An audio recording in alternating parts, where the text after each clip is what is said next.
When is a saloon not a saloon? When it's a Gran Coupe, of course. And this is BMW's latest one, the 2 Series Gran Coupe. Welcome to this week's road test review. Welcome to the new BMW 2 Series Gran Coupe. Please sit yourself down, make yourself comfortable in the house of cars.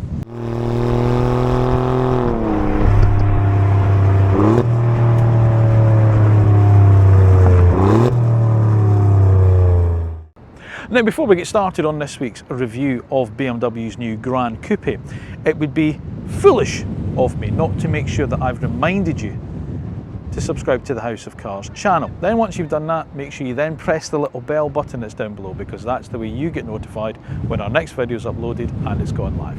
Once you've watched the review, if you enjoy it, and I sincerely hope you do, then make sure you give a little thumbs up, and of course don't forget, let me know your thoughts in the comment section down below. Let me know what you think about the cars we feature on the channel, such as the new BMW 2 Series Gran Coupe, and of course on the House of Cars channel as a whole.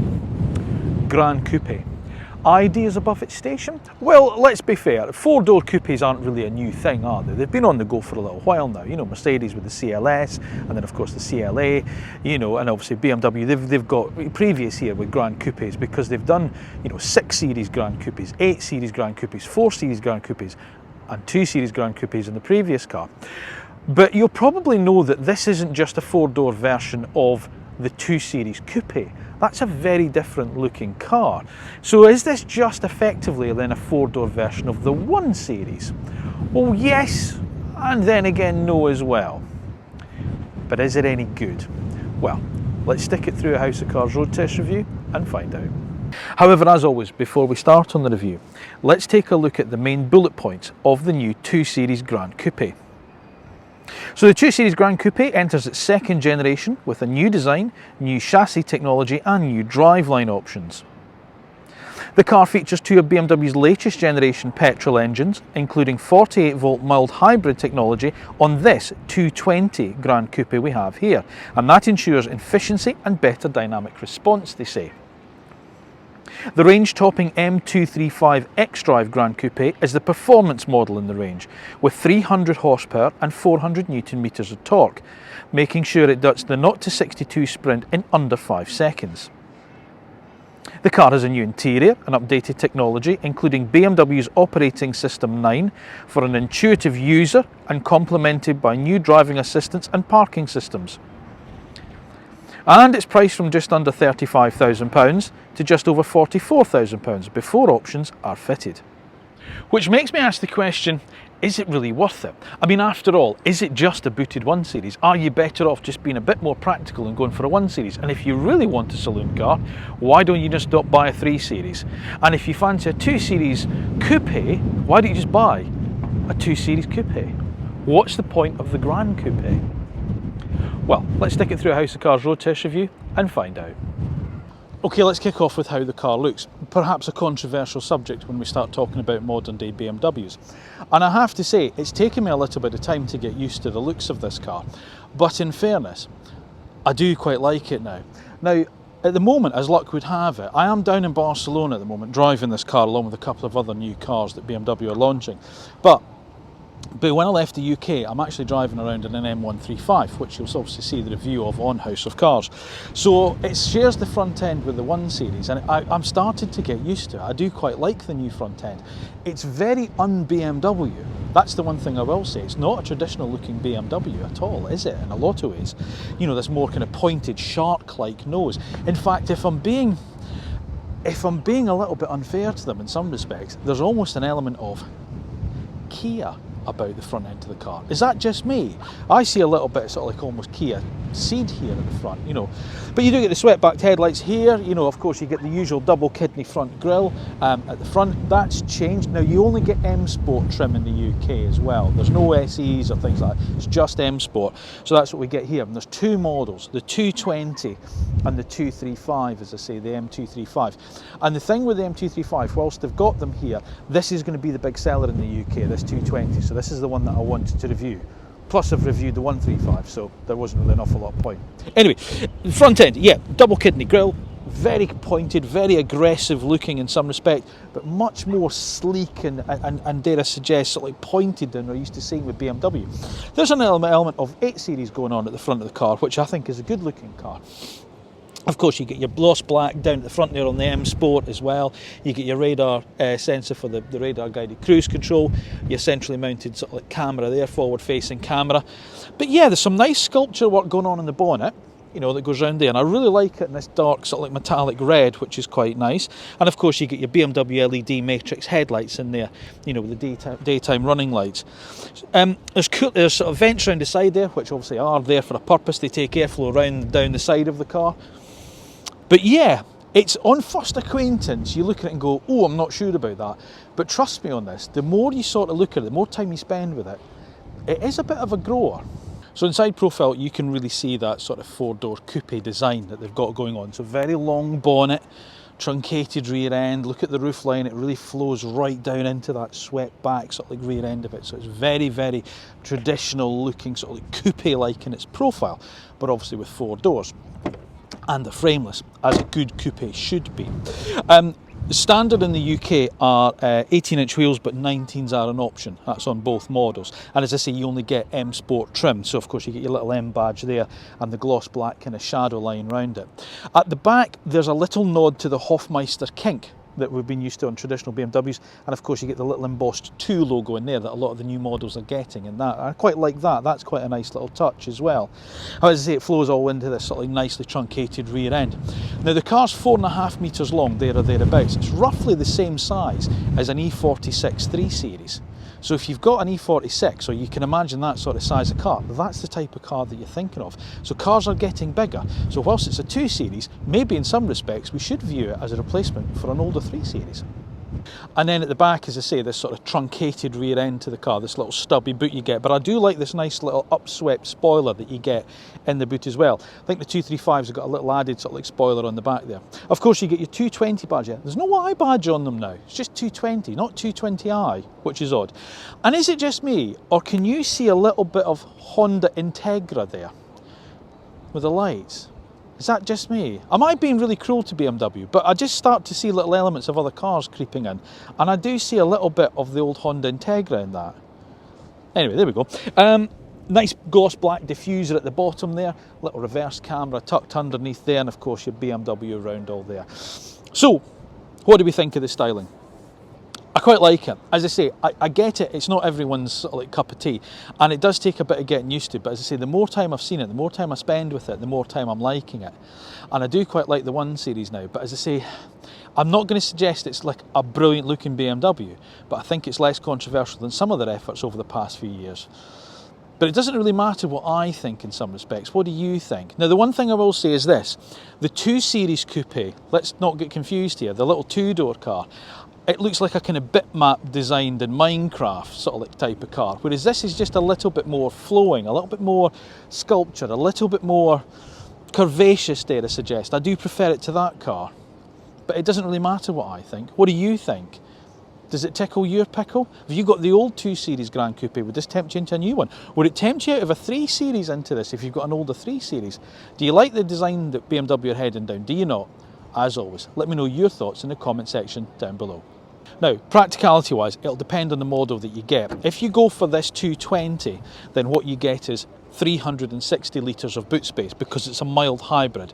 So sort of like the electric gubbins and sort of like, you know, the things for that all go underneath the boot floor. But if you go for the 235, that gets a bigger boot space at 430 litres. If you need to extend that, then you've got a 40-20-40 split on the rear seat, obviously, that goes through. It's quite a small aperture, that. That's the only thing I will say, you know, in terms of that, loading stuff in. So you're not going to be getting many big boxes or flat pack furniture in. But, you know, there's my carry-on there. I've got a rucksack in there. You probably get another couple of carry-ons or some soft bags in there, so it's not too bad in some respects. And there's a little bit of underfloor storage underneath there, believe it or not, so you could pack in more sort of like, you know, softer bags or jackets and things like that into this particular car. But then coupes have never really been practical cars in some respects. You don't buy a coupe because you want to be practical, but then if it's 4 doors, then you're trying to be practical. See what I mean? It's quite confusing, isn't it? So what's rear accommodation like? Well, let's find out, shall we? That's my driving position. I'm 5'8". That's actually not too bad in fairness. You know, I could go a reasonable distance here. Now don't get me wrong, the roof's starting to sort of like slope back. I think if you're closer to 6 foot, you're going to struggle a little bit back here. You know, you're looking at maybe teenagers you've got who are starting to get that big growth spurt on. So just watch that. But as far as leg space is concerned, leg room's concerned, absolutely fine. I've got loads of space there. You know, the backs of the seats are sort of like sculpted out almost, you know, and they're hard plastic. So you've got kids seats there kicking the backs of your seat. You should be all right. Obviously there's a transmission tunnel, despite the fact that the car is front wheel drive. We'll talk about that a little bit later.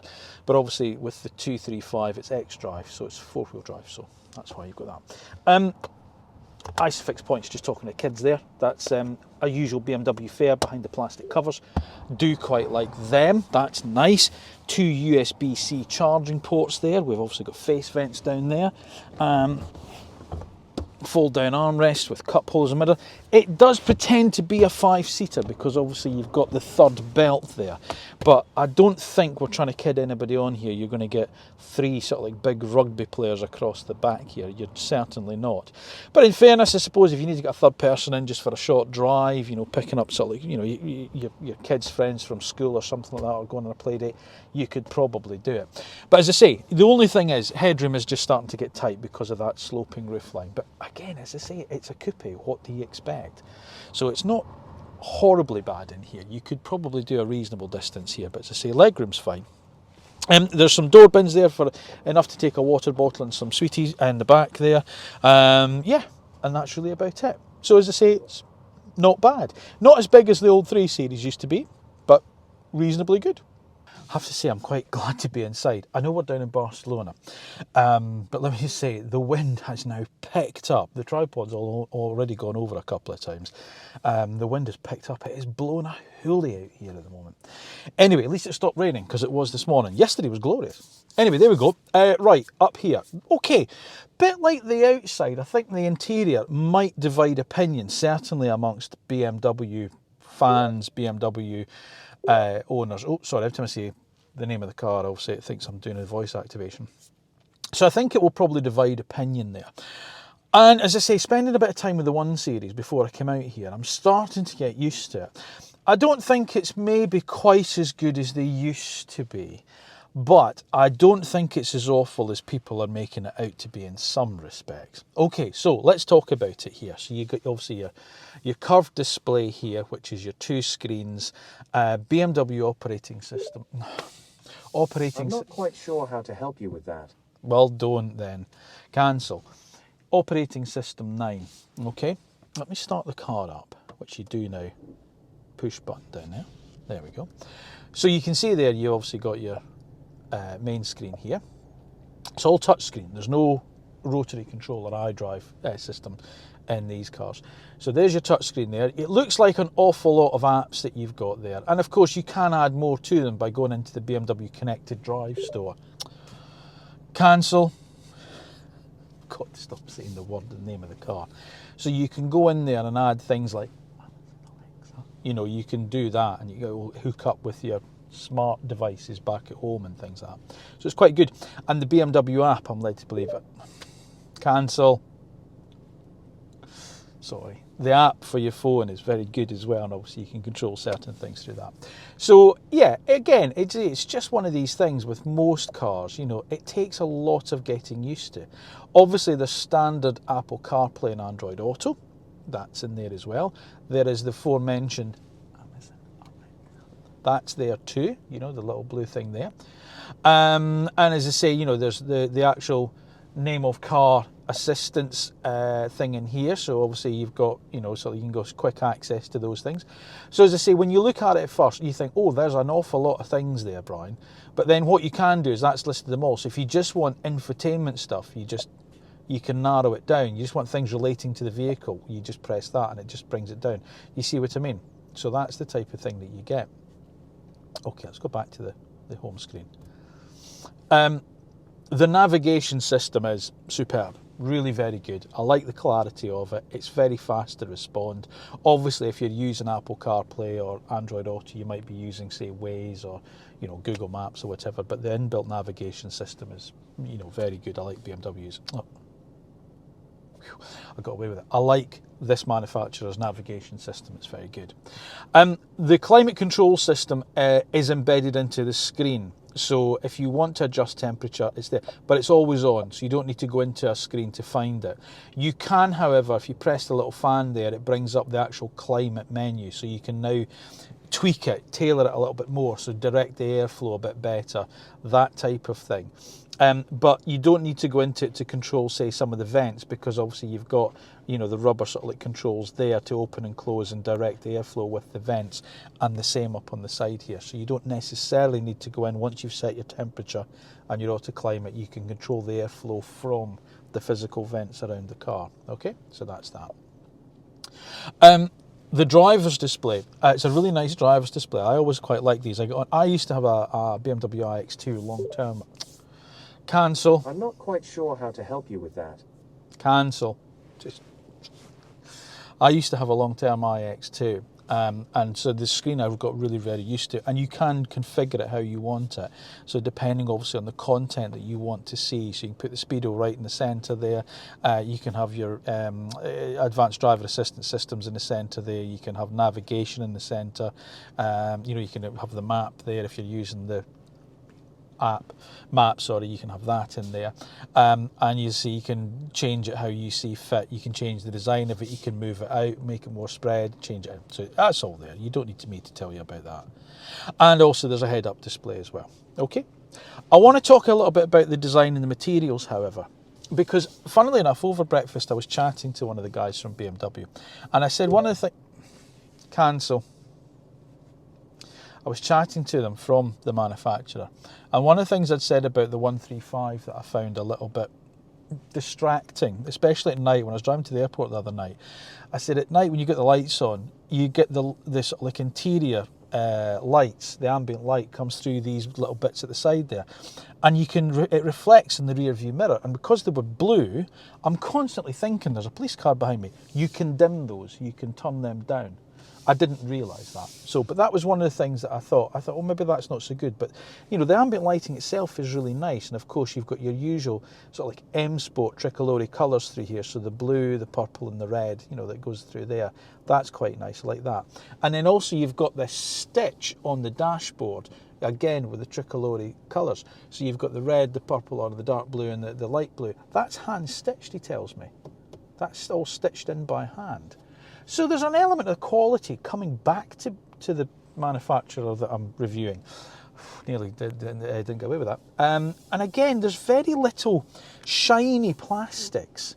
There's no piano black plastic in here, which I'm so grateful for, because that drives me mad in modern cars. Oh, there's a tiny little bit there. I've just spotted it, just around the transmission toggle. That's it. I'll forgive them for that. But yeah, there's a sort of like silver bit there. Silver bits, the aluminium silver bits there. You know, sort of like the dark grey, almost charcoal sort of like dashboard, which feels solid. It's squidgy as well. I don't have an issue with it. There's some storage in there. Wireless charging pad there. A couple of cup holders and USB-C ports there. There's a centre armrest for storing your pan drops or your polo mints. The steering wheel, I will criticise a little bit because I'm not a big fan of the thick steering wheels that this manufacturer uses, especially on their M Sport products. I just think they need to be a little bit thinner. They just feel a bit too fat for me, but some people do like them.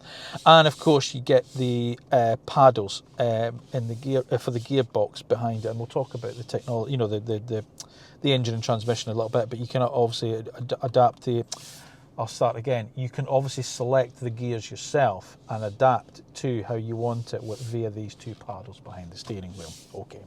The seats. Well, the seats are really comfortable. These are excellent seats, and they move in all sorts of different ways. You can extend the squab out manually, but I don't mind that. You can extend the squab out to give you more support underneath your thighs. There's great lateral support, both down the side and down the side of your legs. Good shoulder support as well. And of course, you've got the nice head restraint as well. They're electrically adjustable, which is good, you know, obviously on this style of car.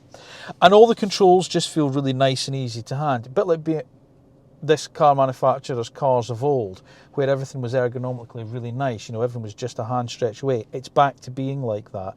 So there are still some physical controls down here. So there's a volume control for the media, for a little rotary dial. There's a forward track set selection, forward and back. You've got maximum defrost for the front screen, heated rear screen, your cameras. You can push this button, it brings your cameras up there. There's your My modes, because there's different driving modes, personal, sport and efficient. And then you've got quick access into driver assistance systems. So things like the speed limit warning. Now, the one thing that this car manufacturer does that I really like, to turn the speed limit warning off, if you just press and hold the set button on the steering wheel for, I think it's over 3 seconds, there you go, speed limit warning deactivated. And if you want to turn the lane departure off, it's just that. Yes, deactivate now. So that's just a quick shortcut button in there, and it's the same with a couple of the drivetrain options. So if you don't like that stop start, for instance, you can turn that off from there. So yeah, actually I quite like it. I'd get on well with this, actually. I could live with this. I understand what people have been saying about this German manufacturer's interiors of late have felt like a little bit lower quality, but I don't think this is. I think this is getting back to what we've been used to from them. I really like it. The leatherette and the sort of like the Alcantara and the sort of like, the leather material down the side of the seats and everything feels nice. The stitching's all straight. It's all nice, as I say, the material's on the doors. It doesn't feel rattly or loose. The plastic, everything's got a soft touch to it. The door bins are, yeah, they're not sharp on the edges. The door handles themselves feel nice and chunky. These sort of like aluminium, well, they're plastic, but the sort of aluminium look, sort of like bits at the side, just give it a bit of a lift. No, I like it in here. I think this is a decent cabin. Yeah, this is very livable with. Right, let's discuss the engines, because there's just the 2 engine options that's going to be available, okay? Which is this, as I say, the big seller, the 220, okay? Now, unbelievably, I think, because I'm thinking back to 220, it must be a 2-litre 4-cylinder engine. It's not. It's a 1.5-litre 3-cylinder. But it is turbocharged, okay? And it also has a 48-volt mild hybrid system attached to it. So the combined power output with all of that is 170 horsepower. So actually, that's not too shabby in fairness, is it, when you think about the size of the car? 170 horses. You'll get 280 Newton meters of torque with that as well, and all the power sent to the front wheels via a 7-speed DCT dual clutch transmission. There's no manual option now, okay? That's it, no manuals. You can also have the M235, which, as I say, is the equivalent of the 1 Series I've been driving at the moment, which is a 2-litre turbocharged 4-cylinder engine, and that gives 300 brake horsepower and 400 Newton meters of torque with that, and that sends all power to all 4 wheels through BMW's X-Drive system. Okay, so that's your 2 choices when it comes to that. Fuel economy, well, this is the one you're going to want if you're thinking of economy, okay, and it's going to be around about 53 miles per gallon on the combined cycle. Okay, it's a lot less on the M235, however, at 37 miles per gallon. Right, I've got it up in the twisties above Barcelona now. Excuse the shades, but it's getting a bit bright at times. That wind has blown away some of the clouds, so the sun peeps through and catches you unawares up here. Right, okay, so let's just take a brief time to remind ourselves of the numbers again. 170 horsepower, 280 Newton meters of torque. 0 to 60 is 7.9 seconds. Okay, so it's not a rocket ship, is it? But this was the thing. This was the car I was more interested in, rather than driving around in a 235 that, with like your hair's on fire. Because this is the popular one. This is the one that BMW say, we're going to sell most of these. Oh, cancel. Got to remember that. I keep mentioning the name of the car, and of course every time I do, the voice activation comes on. Sorry. Right, it sends its power to the front wheels, so it's a front wheel drive car obviously, through a 7-speed dual clutch transmission. Now, I'm up here in the hills for a reason, because I'm thinking, well, a 1.5 litre 3-cylinder engine, in a relatively biggish 4-door saloon type of car, is that going to be enough? Well, it's turbocharged, and as I say, 0 to 60 in 7.9 seconds is, perfectly adequate. But here's the thing, what you've got to really sort of do is when you come up here, because it's sort of like geared for efficiency, You know, it's the thing that it's doing is it's upshifting, sort of like to get it into sort of like the highest gear that it can, which is fine, you know, when you're cruising out the motorways, when you're sort of like, you know, coming out of the city or whatever, as I've just been doing. But then, as I say, as I started to climb, I really want it to be a little bit more fun, and just give me a bit more performance. And at first you think it's not going to do it, you know, it's just going to be a bit sluggish, it's going to be all the rest of it. Actually, in fairness, what you can do is you can actually pop it back into the sport mode on the gearbox. And now all of a sudden, you know, it sharpens it up. Now that's not the sport mode, you know, in the driving modes, in the my modes, that's just the gearbox one that I've gone into. And now it starts to just, it shifts a bit better now. That's what I quite like. So actually it's a bit quicker to shift down when I need the power. The engine's quite vocal, the little 3-cylinder engine, you can hear it. It's not a harsh engine, you know, it's not like you can feel lots of vibration coming through the bulkhead or anything, but obviously it makes itself known to you vocally. You know, you can hear it as you go under sort of like a heavy load on the accelerator pedal, as you'd expect, you know. You then have a further option, I think I mentioned earlier, obviously you've got the 7-speed DCT box, that you've got the 2 paddles behind the steering wheel. So now I'm in the manual mode. Now I can upshift myself and downshift myself. So I want to pop it in a second for this hairpin. There we go, and then accelerate out, up to third, up to fourth. It's a nice slick box, I tell you what, it responds really quickly to your input, so that's quite nice. So if you do like a little bit more interaction with the car, then that is your option that you have there. And remember, I haven't touched the my modes. I am pure and simply just using the sport mode on the gearbox, that's it. There's no doubt, you know, that you would sit there and go, oh, more power would be nice, or a slightly better balanced 4-cylinder engine might be quite nice to have as well. But it's not as bad as I expected it to be in some respects. I must admit, this is quite nice. You can just quieten it down by upshifting maybe a bit sooner, or just letting the gearbox take care of itself and not going into that sport mode. It's well balanced, the car, that's what I will say. If you were to ask someone whether they thought it was front wheel drive or rear wheel drive, I think the majority of people would say it's front wheel drive, because obviously they tend to think most cars are.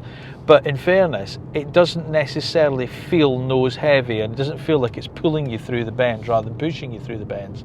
It hooks into the corner quite nicely, and it stays relatively sort of like flat and balanced through the bend as well. It's just when you get on that power, there's just that little bit too much vocality in that engine. Down to second, into the hairpin. Yeah, it digs well.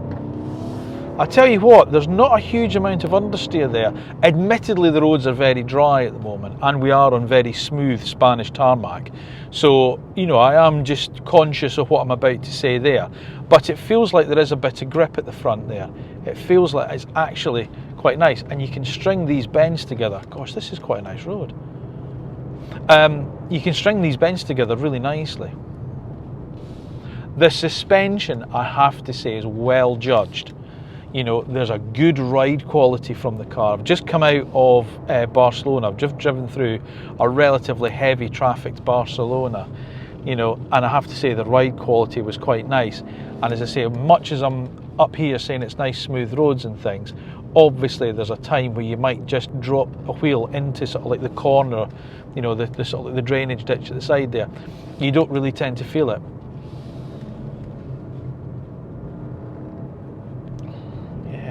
It's quite a nice balanced little car, I quite like this.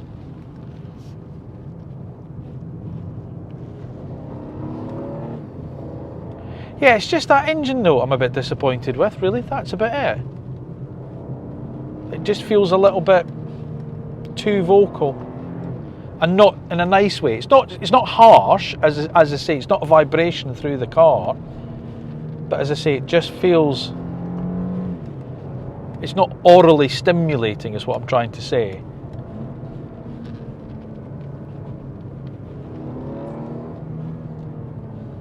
But it's good, isn't it? Handles well. As I say, the ride quality is nice. I do like the ride quality. And actually, in fairness, what I also quite like as well, when I was on the motorway, because obviously you're driving in a foreign country in a left-hand drive car, the lane keep assist was actually just about right. It wasn't too intrusive. It just kept me nudging me back into lane if I was wandering too far. So again, it wasn't a sharp, tug on the wheel or anything. It was just nice. So I quite like that. So I've left that on actually. I've turned off the speed limit assist, but I've kept the lane assist on.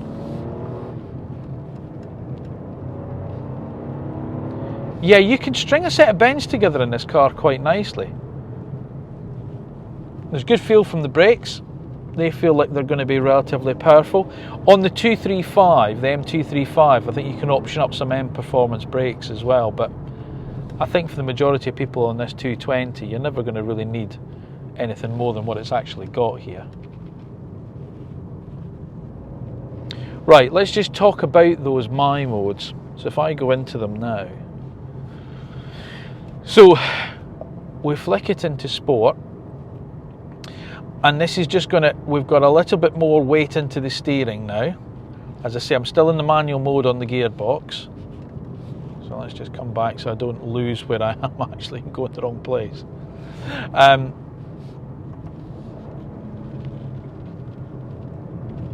Now the steering's a little bit weightier. One thing I will say is you sort of like really, if you just turn in a little bit too late into a bend, as you accelerate out, you can just feel the car pull you out a little bit.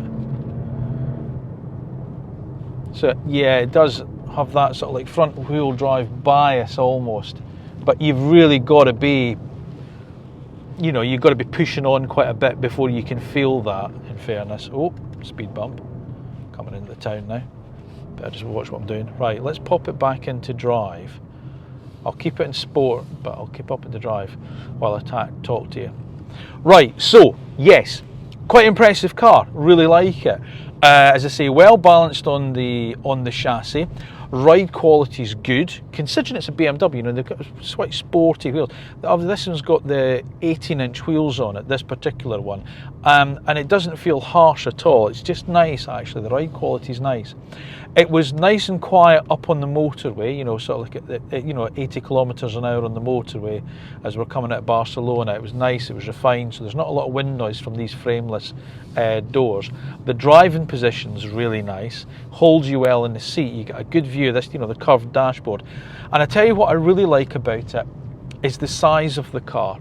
I quite like this compact nature. I think cars have started to get bigger. If you look at 3 Series and then obviously 4 Series and things like that, they're a lot bigger. This is just roughly the size of an E46. It reminds me a lot of the E36. That's the car it sort of reminds me of. Just a nicely balanced, compact sort of like sports saloon. And I like that, that's a nice car. The power's not the issue. I think, as I say, I personally would like to have just that nicer little bit of engine note. I think the engine note's just a little bit too harsh, personally. There's no getting away from the fact that it's a 3-cylinder engine, but the power isn't really lacking. The torque's not bad. The chassis is well behaved. The ride quality is good, and the brakes are nice. The steering just weights up nicely when you move into the Sport mode and My modes. And I've got to say, as an overall package, this is a nice car. I like this. Yes, I do. This is a nice car. It's not overtly big, obviously, so if you don't need a big saloon car, and I think, as long as you don't expect too much if you're really pressing on, then there's a lot to like about this car. Yeah, good car this. Good little car. Right, let's discuss pricing of the car now, okay? So it's quite a nice simple range, so you'd think it's quite nice and easy to understand the pricing, and in fairness it sort of is. So it starts at £34,915 for the 220, okay, with, as I say, M Sport standard, so that's the only trim level you get it in. And then if you go up to, if you want an M235, that's £44,435. But that's before options are fitted. Okay, now I'll find out the spec of this exact car and pop the price of it sort of like down there as well. But I've got a bit of a beef with this because this car's got the technology pack fitted to it, okay, which gives you the adaptive lights, wireless phone charging. Really, BMW? That's not standard on a 30-odd thousand pound car? There we go. And then another optional pack gives you the head-ups display, and other bits and pieces. That seems a little bit mean to me in some respects. If you're just going to offer the one trim level, you're then asking people to pay for options. Yeah, I would have thought wireless charging would have been standard, but there you go. That's your price of it. So as I say, you're going from, what did I just say there, 35 grand up to 44 and a bit thousand before options. So, competition for the car. What are you going to also be considering? Well, I suppose you're also going to consider Mercedes-Benz, aren't you? Because with the A-Class, do they still do the CLA and the A-Class saloon? They did too, didn't they? Anyway, if they do, that's two of your competitors there. And of course, Audi, they've just had a big refresh on the A3 as well, so that's another competitor.